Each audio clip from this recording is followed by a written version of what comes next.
Hello. So I just want to tell you about the most content person I know. About the most content person I know, and that is my 7-year-old daughter. Um, she is like the most content person I know, and it's crazy because she's only 7. So 7-year-olds, you would think they would be like whiny and kind of like spoiled, or because they're still young and they think they can do whatever they want to do. But she is so content. And the Lord convicts me sometimes when I hear her talking, because the way she talks, her mindset is so content with whatever situation that happens. As long as it ain't bad or evil, she knows when something is bad or evil. She'll say it. But last year, she was in the first grade and she loved her teacher, Miss Wilson. She just absolutely loved her teacher.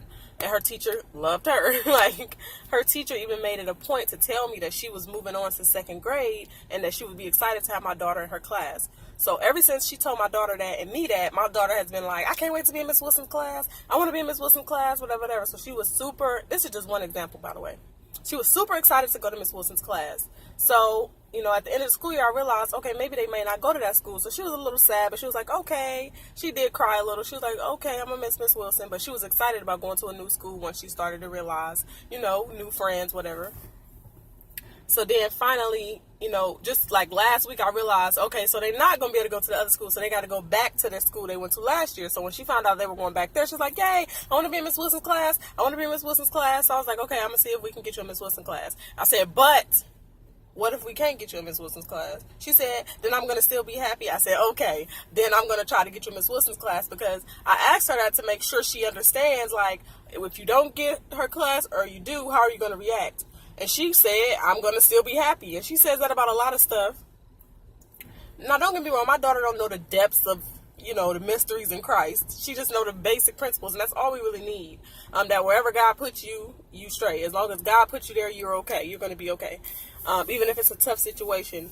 She did that before. So if you, like, right after the school year ended, my daughters, all 3 of them had lice bugs in their head. Lice eggs in their head and bugs.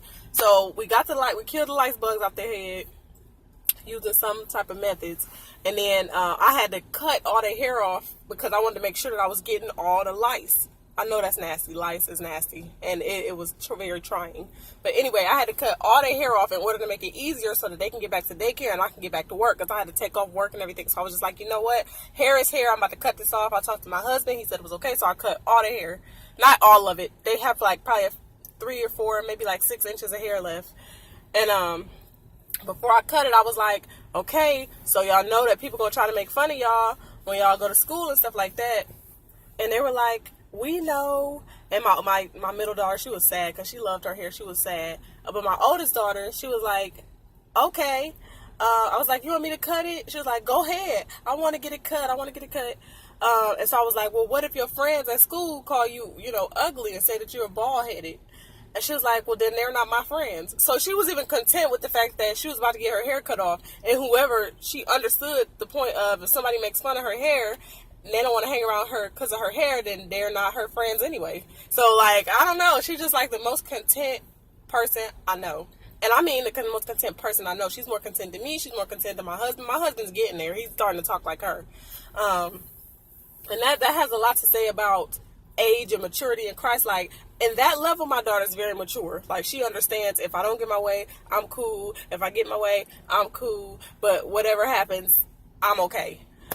So I just want to tell y'all about the most content person I know. I'm not bragging on my daughter. I'm just excited because the Lord put that in her. Because don't get me wrong, it's been times with my other children, and even with her, when she was younger, where she would cry and holler and scream if she didn't get her way. But now she has an understanding of whatever happens, I know if my mommy tell me to do this or my mommy tell me to do that, she's not going to steer me wrong. I know God is going to protect me, whatever. So she's happy with anything. And those are not the only 2 examples. There's been plenty of examples with her where I tell her, okay, you're not going to get your way. What you going to do? It'd be like like days where where I felt like she looked pretty and she felt like she looked pretty. She'll go ask, somebody else, and they'll be like, I don't like it.